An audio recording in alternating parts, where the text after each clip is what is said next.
Hello दोस्तों, कैसे हैं आप लोग। देखिए, आज हम लोग एक बहुत ही इंपॉर्टेंट टॉपिक के ऊपर बात करेंगे। क्यों ये टॉपिक इंपॉर्टेंट है? ये टॉपिक इसलिए इंपॉर्टेंट है क्योंकि ये देखिए, contract contract equal to offer plus acceptance plus enforceable by law. ठीक है। अच्छा, अब देखिए, ऑफर प्लस एक्सेप्टेंस। ऑफर के बारे में हम लोग ने डिस्कस किया, इन्फोर्सेबल बाय लॉ के बारे में हम लोग डिस्कस किया। ठीक है। अब हम लोग एक्सेप्टेंस के बारे में डिस्कस करेंगे कि एक्सेप्टेंस का डेफिनेशन के बारे में जानेंगे और कुछ फॉलोइंग पॉइंट्स है उसके बारे में हम लोग जानेंगे। ठीक है। अच्छा, देखिए, एक एग्जाम्पल के थ्रू इस बात को समझते हैं। ठीक है। एक एग्जाम्पल के थ्रू इस बात को समझते हैं। मान लीजिए ए और बी दोनों पार्टी है। ठीक है। ए भी एक पार्टी है और बी भी एक इंडिविजुअल पर्सन है। अब ए का इच्छा हुई कि 20,000 रुपीज़ में ए के पास एक कार है, वो बी को सेल कर गए। ठीक है। ए ने क्या किया, ए ने प्रपोजल दिया। ठीक है। प्रपोजल दिया ए ने किसको, बी को। अब जब अगर भी ये एक्सेप्ट करेगा इस प्रपोजल को, अगर भी एक्सेप्ट करता है तो ये बन जाता है promise. Means proposal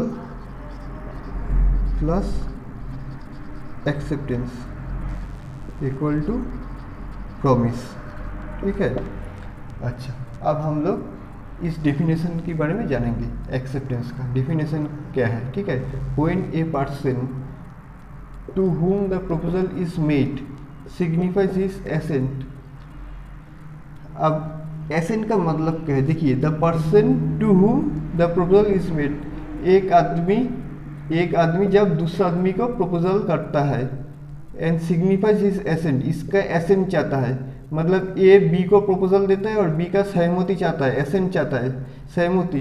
the proposal is said to be accepted. अब तब उसको, और बी ने उसको एक्सेप्ट करता है। ठीक है। तब ये बन जाता है क्या, प्रॉमिस बन जाता है। तब ये प्रॉमिस बन जाता है अगर इसी चीज़ को एक्सेप्ट करता है। तो यही है जो एक्सेप्टेंस है, इसका डेफिनेशन। और एक बार बताते हैं, when a person to whom the proposal is made, A ने क्या किया, ए ने बी को प्रपोजल किया। Signifies is assent, signifies his assent B. अब क्या किया, ए ने क्या किया, सिग्निफाई है, ए ने एसेंट सहमति चाहा। ठीक है, बी से। The proposal is said accepted, और बी ने क्या किया, इसको एक्सेप्ट किया। ठीक है। अगर बी ने इसको एक्सेप्ट किया और तब जाकर ये जो प्रपोजल है ये प्रॉमिस बन जाता है। जब एक प्रपोजल एक्सेप्ट किया जाता है तब ये प्रॉमिस बन जाता है। ठीक है।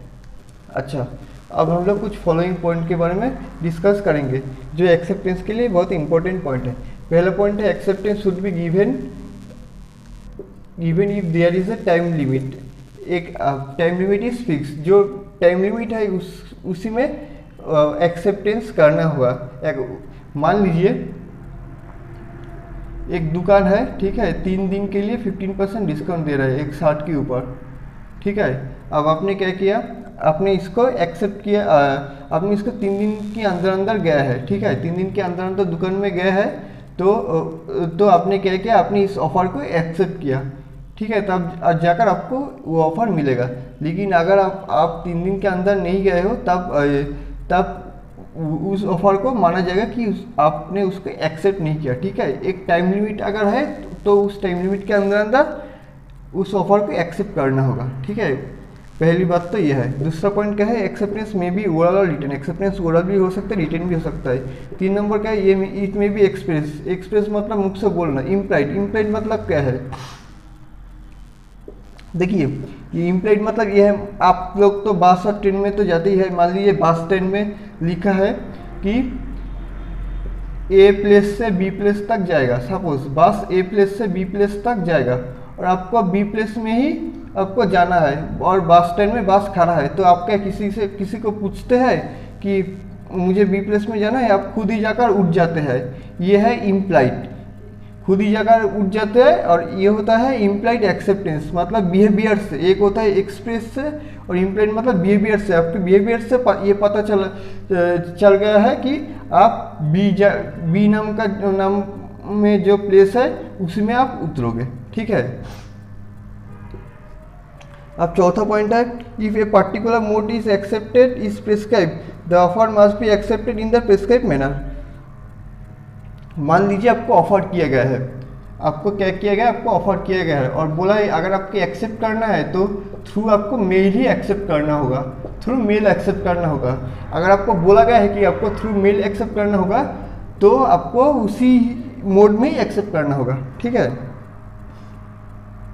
ये होगा मेरा चौथा पॉइंट। मान लीजिए अगर आप टेलीफोन या व्हाट्सएप में आप इसका एक्सेप्ट करते हैं तो ये नहीं होगा, ठीक है।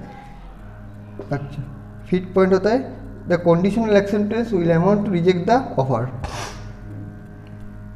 अच्छा, कंडीशनल एक्सेप्टेंस क्या होता है? देखिए, कंडीशनल एक्सेप्टेंस मतलब एक्सेप्टेंस हमेशा फ्री होना चाहिए, एक्सेप्टेंस में कोई कंडीशन नहीं होना चाहिए। अगर मान लीजिए ए बी को बोला कि ए ने बोला कि हम मेरे पास एक कार है वो 20,000 रुपये में हम तुमको देंगे, ठीक है।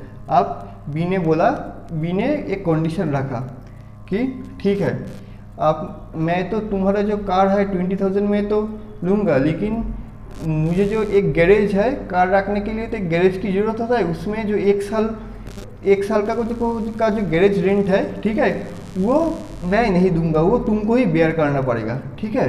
तो बी ने कंडीशन रखा, बी ने तो इस चीज़ को तो एक्सेप्ट किया, लेकिन उसके साथ साथ एक कंडीशन भी रखा। तो अगर कोई कंडीशनल एक्सेप्टेंस होता है तो वो जो मेन ऑफर है वो रिजेक्ट हो जाता है, क्योंकि मेन ऑफर में तो सिर्फ 20,000 का ही बात ए ने बी को किए थे, उसमें तो कोई गैरेज रेंट का बात ही नहीं था, ठीक है। अच्छा, 6 पॉइंट होता है mere silence on the part of the offer it does not amount to accept offer. Mere silence on the part of the offer it does not amount to एक सेकेंड। मान लीजिए ए और बी दोनों party है, ठीक है। B ने offer दिया, ए ने बी को ऑफर दिया। अब बी की क्या बी ने उस ऑफर को सुनकर चुप रहा, ठीक है। तो क्या बी ने एक्सेप्ट किया ऑफर को? नहीं, बी ने उसको एक्सेप्ट भी नहीं किया, रिजेक्ट भी नहीं किया। बी ने रिजेक्ट भी नहीं किया और एक्सेप्ट भी नहीं किया। यहाँ पर क्या लिखा है? यहाँ पर यह लिखा गया कि mere silence on the part of the offer it does not amount to accept or reject the offer. Reject the offer, A ने उसका एक्सेप्ट भी नहीं किया, रिजेक्ट भी नहीं किया, उसने चुप रहा, ठीक है। अच्छा, 7वां पॉइंट है a counter offer for the acceptance will amount to reject the offer. अच्छा, अगर काउंटर ऑफर होता है, मान लीजिए काउंटर ऑफर मतलब ऐसा कि ए और बी दोनों पार्टी है, ठीक है। ए ने एक ऑफर दिया कि 20,000 रुपीज़ में वो जो कार है उसको सेल करेगा, ठीक है। बी बोला कि 15,000 रुपीज़ में हम ये कार हम खरीदेंगे। तो ये तो हो गया काउंटर ऑफर। ए बी को ऑफर दिया, फिर बी को ऑफर दिया, तो the counter offer for the acceptance. अब बी ने क्या किया? बी ने तो उसको तो एक्सेप्ट किया, लेकिन एक काउंटर ऑफर भी दिया, तब जाकर ये जो ऑफर है ये रिजेक्ट हो जाता है, ठीक है। तो ये जो वैलिड पॉइंट है ये बहुत इंपॉर्टेंट पॉइंट है, ठीक है। इसके बारे में हम लोगों ने डिस्कस किया है, अगले क्लास में हम लोग फिर मिलेंगे।